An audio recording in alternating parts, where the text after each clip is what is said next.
ကဘာဦးကျန်အခန်းကြီး6အခန်းငယ်1မှ20မြေကြီးပေါ်မှာလူတို့သည်များပြား၍သားသမီးများ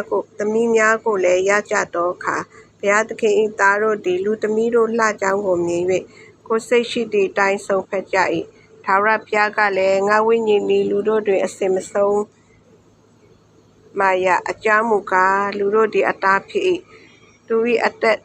တန်းသည်လည်းအနှစ်120ဖြစ်စေဟုမိန့်တော်မူ၏ထိုကာလ၌မြေကြီးပေါ်မှာကိုကြီးမားသောသူအချို့ရှိကြ၏ထိုနောက်၌လည်းဘုရားသခင်၏သားတို့သည်လူသမီးတို့နှင့်ဆက်ဆံ၍ရသောသားတို့သည်အားကြီးသောသူရှေးကာလမှစ၍ကျော်စောသောသူဖြစ်ကြ၏မြေကြီးပေါ်မှာလူအပြစ်ကြီး၍သူ၏စိတ်နှလုံးကြံစည်ရှိသမျှတို့သည်အစဉ်မပြတ်စိုးညစ်ခြင်းတသက်ရှိကြောင်းကိုဘုရားသခင်သိတော်မူလျှင်မြေကြီးပေါ်မှာလူကိုဖန်ဆင်းတော်မူသည်ကိုနောင်တရ၍နှလုံးတော်ပူပန်လျက်ရှိတော်မူ၏ထာဝရဘုရားကလည်းငါဖန်ဆင်းသောလူကို၎င်းလူမှစ၍သားများတွားတတ်သောတိရစ္ဆာန်များမိုးကောင်းကင်ငှက်များတို့ကို၎င်းမြေကြီးမျက်နှာမှငါတုတ်တင်ပယ်ရှင်းသည်သူတို့ကိုဖန်ဆင်းသောကြောင့်ငါနောင်တရသည်ဟုမိန့်တော်မူ၏နောဧမူကားထာဝရဘုရားစိတ်တော်နှင့်တွေ့တော်သူဖြစ်သည်နောဧအထုပ္ပတ္တိဟုမူကားနောဧသည်ဖြောင့်မတ်သောသူမိမိအမျိုး၌စုံလင်သောသူဖြစ်၏ဘုရားသခင်နှင့်အတူတွာလာ၏နောဧသည်ရှေမဟာမယာဖက်တီဟုသောသား3ယောက်ကိုမြင်လေ၏ထိုအခါမြေကြီးသည်ဘုရားသခင်ရှေ့မှပုပ်ဆက်လျက်ရှိ၏မြေကြီးသည်အတ္တမအမှုနှင့်ပြည့်စုံလေ၏ဘုရားသခင်သည်မြေကြီးကိုကြည့်ရှုသောအခါပုပ်ဆက်လျက်ရှိသည်ကိုမြင်တော်မူ၏အကြောင်းမူကားမြေကြီးပေါ်မှလူအပေါင်းတို့သည်ဖောက်ပြန်ခြင်းသို့ရောက်ကြပြီထိုအခါဘုရားသခင်သည်နောဧအားမိန့်တော်မူသည်ကားသတ္တဝါအပေါင်းတို့၏အဆုံးသည်ငါမျက်မှောက်တွင်ပေါ်လာပြီသူတို့ကြောင့်မြေကြီးသည်အတ္တမအမှုနှင့်ပြည့်စုံလေ၏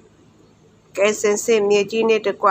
သူတို့ကိုငါဖျက်ဆီးမည်ကောပရသစ်သားဖြင့်သင်္ဘောကိုဖို့တီလုံလော့အထဲ၌လည်းအခန်းများကိုလုံလော့အတွင်းပြင်ပတ်လည်ကိုထင်းရှုစေးနှင့်တုပ်လော့လုံရမည်ပုံဟုမူကားသင်္ဘောအလျားအတောင်300အနံအတောင်50အမြင့်အတောင်30ရှိစေရမည်အပေါ်၌လည်းအမိုးကိုလုံရမည်ထိုအမိုးအပေါ်အလဲချက်၌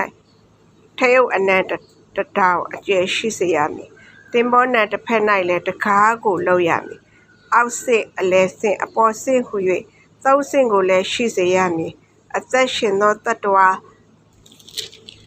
အပေါင်းတို့ကိုကောင်းကင်အောက်မှငါကိုယ်တိုင်ပယ်ရှင်းခြင်းကမြေကြီးကိုရေလွှမ်းမိုးစေသဖြင့်မြေပေါ်မှာရှိသမျှတို့သည်တေရကြမည်သင်၌မူကားငါပရိညင်ကိုငါတည်စေမည်သင်သည်သားမယားချွေးမများနှင့်တကွသင်္ဘောထဲသို့ဝင်ရမည်အသက်ရှင်သောတိရစ္ဆာန်အမျိုးမျိုးထဲကအထီးအမအစုံတို့ကိုယူ၍သင်နှင့်အတူအသက်ချမ်းသာစေခြင်းကသင်္ဘောထဲသို့တွင်ရမည်ငှက်လည်းအမျိုးအလိုက်သားလည်းအမျိုးအလိုက်တွားတတ်သောတိရစ္ဆာန်ပေါင်းလည်းအမျိုးအလိုက်အထီးမအစုံတို့သည်အသက်ချမ်းသာစေခြင်းကသင်ထံသို့လာကြလိမ့်မည်ကိုစားစရာဖို့တိရစ္ဆာန်တို့စားစရာဖို့စားအပ်သောအစာမျိုးမျိုးကိုယူ၍တို့ထားရမည်ဟုဘုရားသခင်မှာထားတော်မူ၏မှာထားတော်မူသည့်အတိုင်းလည်းနောဧပြုလေ၏